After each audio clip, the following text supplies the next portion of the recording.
The Honda CR-V has been one of the top sellers among compact SUVs for generation after generation, and here we have the 2022 version. But I'm wondering if it is up to, if it's equal to, the many competitors it has out there. Let's find out today. It's time for Family Wheels.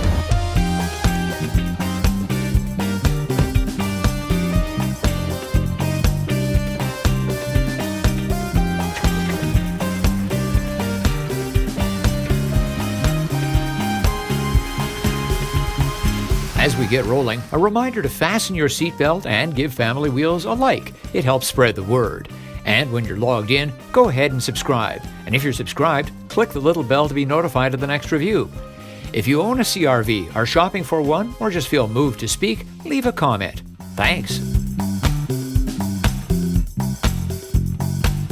It came as a shock to me when I found out that a hybrid CR-V has been available in the United States since 2017. Yet here in Canada, where typically the gasoline price is even higher than in the United States, there's no hybrid CR-V. Well, that's going to change next year. Around the time I picked this car up, Honda made an announcement that it was going to hybridize more models, more specs.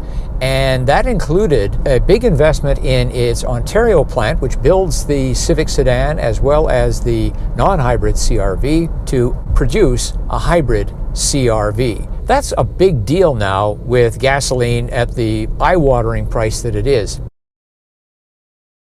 The CR-V has so much going for it. It's roomy, it has a good ride, it's decently peppy, it's a Honda, a brand you can trust. Well, let's check out the ride of the CR-V by taking it over a stretch of construction here in the Vancouver area.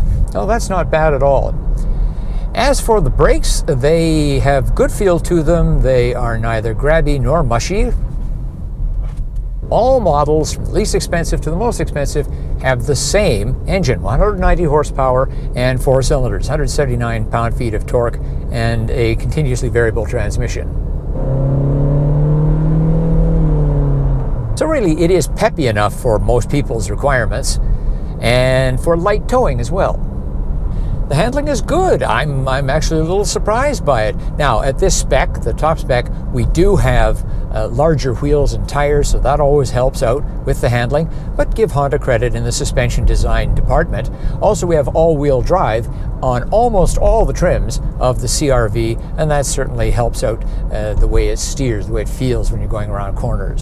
Like every Honda, the seats on the CR-V are a bit short for my taste. That is the seat cushion. Fortunately, at this spec, we have a multi-adjustable driver seat, power adjustable, and I was eventually able to get it comfortable enough. One of the first things I noticed when I got into the CR-V is this wood look accent. Does not look realistic in any way, and when the light hits it just right, particularly bright sunlight, it turns kind of a coppery color, so it's just garish and awful. Fortunately, on some of the lower trims of the CR-V, you can get just black plastic. Other than that, the interior is attractive and well appointed, and not just on the high-spec touring version we're riding in. At this level, you're paying for LED headlights, panoramic sunroof, hands-free tailgate, rain-sensing wipers, premium sound, wireless charging, built-in nav, and 19-inch wheels. But you can still get a regular sunroof, leather seats, and other goodies such as Apple CarPlay for considerably less money on lower trims. Plus, Honda includes a comprehensive suite of active and passive safety features in every model. This spec only adds blind spot information and rear cross-traffic monitor.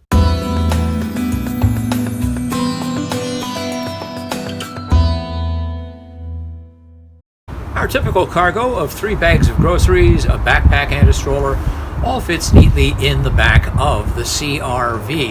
However, there is one little issue, and that is back here, there's a slight rise between the cargo area at the back and the second row of seats. So it's not perfectly flat when you fold everything down. And in fact, that extends a few inches behind the rear seats. Nonetheless, it doesn't seem to impede a cargo handling very badly. On the sides, we have a couple of, well, fairly clever mini bins. Not really bins. They're held in place by these straps here, and you could fit something off to each side so that it's held in place at least somewhat. However, you take them out, you got room for things like this backpack and the grocery bag here. So some versatility there. Also, we have a 12-volt 180-watt outlet on the left side. Underneath, always a welcome sight, a spare tire.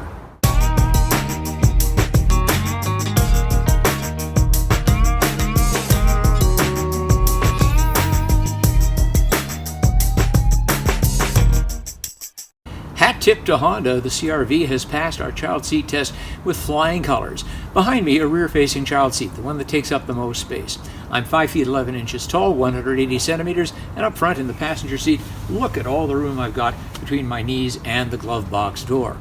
And while we're talking about the front passenger seat, this one is power adjustable. It's not got as many adjustments as the driver's side, just back and forth and rake are power adjusted. And then for further space up front, you can lift the armrest, the center armrest, and you get a small storage space below. It, however, is not completely sealed off. And the spaciousness story continues in the CR-V for me here in the back seat. Front seat is adjusted for me. Here in the back again, acres of free parking for my knees and feet. So that's nice. Here at the top level, the touring trim, we do get heated seats. In addition, there are 2 USB-A ports in the middle and the usual HVAC vents. Also, a panoramic sunroof. No, it doesn't go all the way back. It stops right here. But if you're a passenger in the back, you get a beautiful view regardless.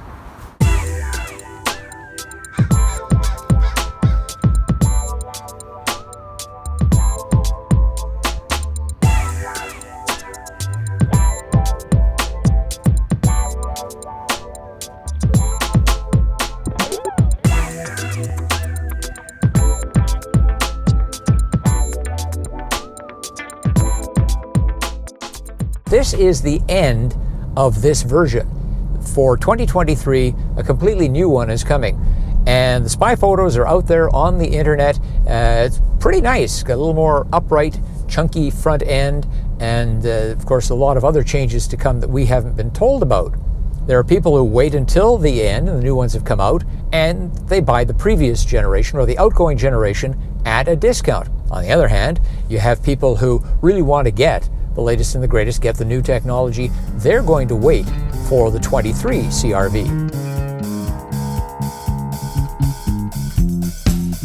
That's our look at the 2022 Honda CR-V.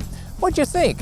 Leave a comment. As always, thanks for watching, thanks for liking, and thanks for subscribing. I'm Richard Dettman. I'll see you next time on Family Wheels.